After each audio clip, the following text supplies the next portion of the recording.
आज से कुछ माह पहले गुजरात के मोरबी में एक पुल टूटने से बड़ा हादसा हुआ था, जिसमें सैकड़ों लोग नदी में गिरकर काल के गाल में समा गए थे। इसके बाद उत्तर प्रदेश सरकार ने सबक लिया और प्रदेश के सभी पुलों का निरीक्षण कराया गया।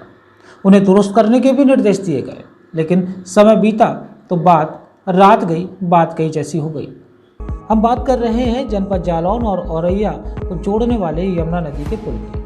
दरअसल गुजरात में मोरबी पुल हादसे के बाद उत्तर प्रदेश सरकार ने सभी नदियों के पुलों का सर्वे कराया था, जिसमें करीब 2 दर्जन पुल जर्जर हालत में पाए गए थे।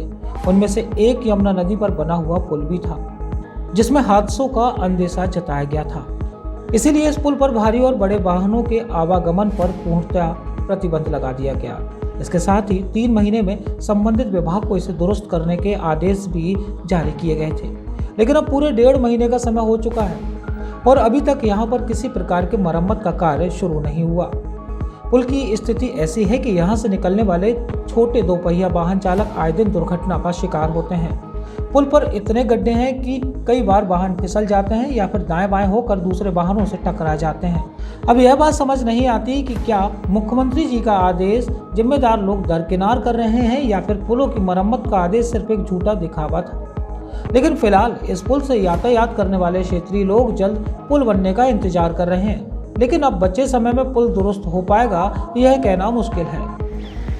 उत्तर प्रदेश सरकार ने एक सर्वे कराया था मोरबी हादसे यानी गुजरात के मोरबी में एक पुल ध्वस्त हुआ था, उसमें सैकड़ों लोगों की जान गई। उसके बाद उत्तर प्रदेश में सर्वे कराया गया तो लगभग 27 से 28 पुल ऐसे क्षतिग्रस्त अवस्था में मिले थे जहां हादसा होने की संभावना थी, और उनमें से एक पुल था जालौन और औरैया को जोड़ने वाला यमुना पुल, जिसके 7 नंबर पिलर में क्रैक और दरारें आने के बाद उस पुल पर आवागमन 3 महीने के लिए बंद कर दिया गया था और ये व्यवस्थित किया गया था कि 3 महीने के अंदर इस पुल पर आवागमन जो है व्यवस्थित रूप से चालू कर दिया जाएगा। लेकिन आज 1.5 माह के लगभग होने को है और आज तक एक भी इंच उस पर न तो कार्रवाई हुई है और न ही काम शुरू हुआ है। तो कहीं ना कहीं यातायात व्यवस्था के लिए ये बड़ा सवाल खड़ा हो रहा है कि 2 जिलों की अर्थव्यवस्थाओं को जोड़ने वाला है, क्योंकि जनपद जालौन और औरैया जिले की अर्थव्यवस्था भी इससे प्रभावित होती है कि आवागमन है। शिक्षा व्यवस्था भी प्रभावित होती है, क्योंकि जनपद के दोनों जनपदों के समीपस्थ गाँव के लोग बच्चे